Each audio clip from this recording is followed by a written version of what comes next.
जो आज हमारी प्रेस मीट जो रखी गई है, तो उसके हमारे डिस्ट्रिक्ट प्रेसिडेंट अताउल्लाह द्राक्षी साहब का मैं इस्तकबाल करता हूँ।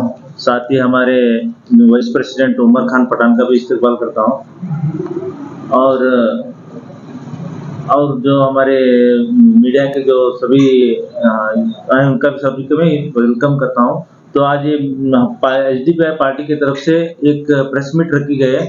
जो हमारे एमएलए साहब जो नगर शासक हैं हमारे, तो आए दिन वक्फ बोर्ड के बारे में गलत फहमियाँ जो उनके दिमाग में हैं, तो उसे क्लियर करने के लिए एसडीपीआई पार्टी तरफ से ये प्रेस मीट रखा गया है।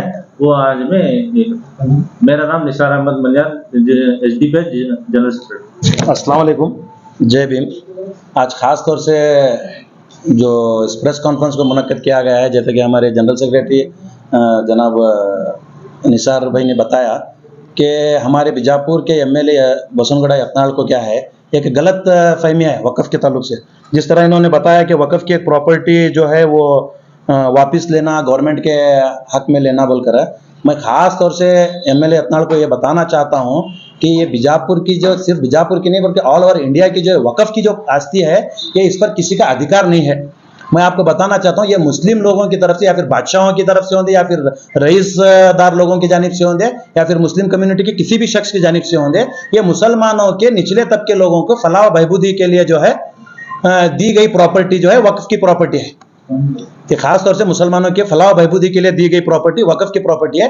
एक तरह से अगर इसे कहेंगे तो ये एक दान की गई प्रॉपर्टी जो गरीबों के लिए काम आ सके, मुस्लिमों के फलाह बहबूदी के लिए काम आ सके, ये ऐसी दान की गई प्रॉपर्टी के ऊपर क्या है, हमारे एमएलए यत्नाल साहब जो है नजर रख के बैठे हुए हैं। दान की गई बोले तो मैं आपको बताना चाहता हूँ, एक रास्ते पर बैठा हुआ भिखारी भी दान की गई चीज पर अपनी नजर नहीं रखता, लेकिन हमारे एमएलए यत्नाल साहब जो है एक गरीबों के लिए दान की गई प्रॉपर्टी पर भी अपनी एक नजर रखते हैं। बोले तो आप इनकी सोच का अंदाजा लगा सकते हैं। और सबसे बढ़कर मैं एक बात बताना चाहता हूँ, वक़्फ़ के ताल्लुक से ये लोग एक गलत इंटीमेशन लोगों को पहुंचाते हैं। यहां तक कि इन्होंने ट्रिब्यूनल कोर्ट, बेलगाम की जो कोर्ट है वक़्फ़ की, इस पर भी जो है इन्होंने उंगली उठाई। इन्होंने इस बात को वाज़ेह किया कि अले वकील साहब जज साहब मत केड़ावर साहब केड़ा अष्टे हिंदू, जबकि ये एक जुडिशरी सिस्टम का एक हिस्सा है। वक़्फ़ बोर्ड का जो कोर्ट है बेलगाम का एक जुडिशरी सिस्टम का एक हिस्सा है। ये हिस्से पर जो है इन्होंने उंगली उठाकर ये पूरे कानूनी व्यवस्था पर इन्होंने उंगली उठाई है, जो कि एक सीधा सीधा हमारे कॉन्स्टिट्यूशन में जिसकी इजाजत है, वक़्फ़ के ताल्लुक से हो या फिर मुस्लिम लॉ के ताल्लुक से हो, इस पर जो इजाजत दी गई इस पर इन्होंने उंगली उठाया। जबकि इन्होंने अपनी गंदी भाषा और गंदे विचार के चलते ना किसी वकील को बख्श रहे हैं, ना जज को बख्श रहे हैं, ना जो है अदालतों को बख्श रहे हैं, और ना ही साथ अपने साथ रहने बसने वाले पॉलिटिशियन जो कि कांग्रेस में है, हर एक को जो है इन्होंने एक गलत अल्फाज से बात करते हैं। जैसा कि इन्होंने कल जमीर अहमद साहब को कहा, और अपन दास्ती इल्ला, मैं पूछना चाहता हूं यार, अपन दास्ती इल्ला जमीर अहमद खान अपन दास्ती इल्ला बसनगढ़ अपना अपन दास्ती इल्ला वक़्फ़ दास्ती साहब दास्ती दो मत इन्होंने मात ಹೇಳ್ತೀನಿ ನಾನು। बीजापुर में जो है 7-6 एमएलए कांग्रेस के हैं और कर्नाटक के अंदर हुकूमत कांग्रेस की है। जबकि ऐसा एक बदजुबानी आदमी जो किसी एमएलए को नहीं बख्शता, किसी मिनिस्टर को नहीं बख्शता, किसी इंचार्ज को नहीं बख्शता, किसी जो है डीसीएम को नहीं बख्शता। इन्होंने इससे पहले हमारे शिवानंद पाटिल साहब के बारे में भी एक बात कही थी और अपन बोल के, तो इससे पहले इसके बाद में ऐसी ही लैंग्वेज इन्होंने डीसीएम के लिए भी इस्तेमाल की थी। तो इन पर एक कानूनी कार्रवाई क्यों नहीं होती, क्यों इन पर केस चलाया नहीं जाता, क्यों इनको अरेस्ट नहीं किया जाता, क्यों ये 6 एमएलए जो बीजापुर डिस्ट्रिक्ट में है ये इनसे डरते हैं क्या? इनको मैं खास तौर से एमपी पाटिल साहब से कहना चाहता हूं, इतने लोगों को जो है इन्हें बेइज्जती के अल्फाज खास तौर से कांग्रेस पार्टी वालों को करता है, आप खामोश क्यों हैं? आप अपनी दोस्ती अलग जगह रखिए, इज्जत पार्टी की और लीडरों की एक अलग जगह है। आप उसके खातिर तो इन पर एक्शन लेना जरूरी था।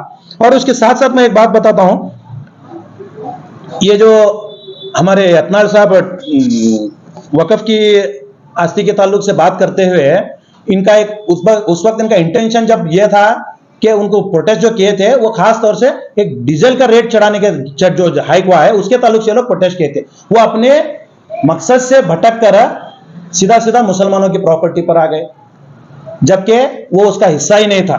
और उसके अलावा एक इन्होंने गलत मैसेज लोगों के दरमियान ये भी फैलाया कि बाबा साहब अम्बेडकर ने मुसलमानों को हिंदुस्तानी मुसलमानों को पाकिस्तान भेजकर पाकिस्तानी हिंदुओं को मुसलमान हिंदुस्तान में लाने के लिए कहा है बोल के, जबकि बाबा साहेब अम्बेडकर की तालीमात में ये जुमला कहीं भी नहीं मिलता।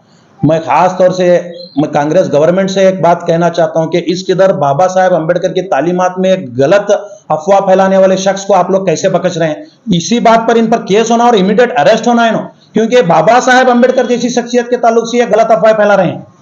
बाबा साहब जो कि हमारे देश के संविधान को जिन्होंने मेहनत से लिखा और जो है सभी मजहबियों को जो है समान हक दिलाने के लिए अपनी जद्दोजहद को उन्होंने बरकरार रखा, ऐसी शख्सियत पर एक कम्युनल होने का ये लोग इल्जाम लगा रहे हैं, ये शख्स इल्जाम लगा रहा है। याद रखिए, जबकि ये मुल्क एक सेक्युलर मुल्क है, यहां पर सभी मजहबों को मद्देनजर रखते हुए बाबा साहेब अम्बेडकर ने जो है एक कानून जो है लॉ लिखा हुआ है, कॉन्स्टिट्यूशन लिखा हुआ है। ऐसी शख्सियत पर एक मजहबी इल्जाम ये आदमी लगा रहा है और कम्युनल होने का इल्जाम लगा रहा है, तो इस पर एक्शन लेना जरूरी है। और साथ ही साथ मैं ये बात बताना चाहता हूं कि पहले से बीजेपी वाले ये कॉन्स्टिट्यूशन को नहीं मानते, इनका मकसद ही कॉन्स्टिट्यूशन को बदलना है, क्योंकि कॉन्स्टिट्यूशन के अंदर सभी समाज वालों को जो है एक सा हक देने की बात कही गई है। ये यही बात जो है बीजेपी वालों को जो है खटकती है कि ये लोग जातिवाद लोग कभी किसी समाज को एक सा हक देने की बात नहीं करते। ये लोग सावरकर के कानून को मानने वाले लोग, ये लोग गोलवारकर के कानून को मानने वाले लोग, ये बाबा साहब अम्बेडकर के कानून को मानने वाले लोग नहीं है।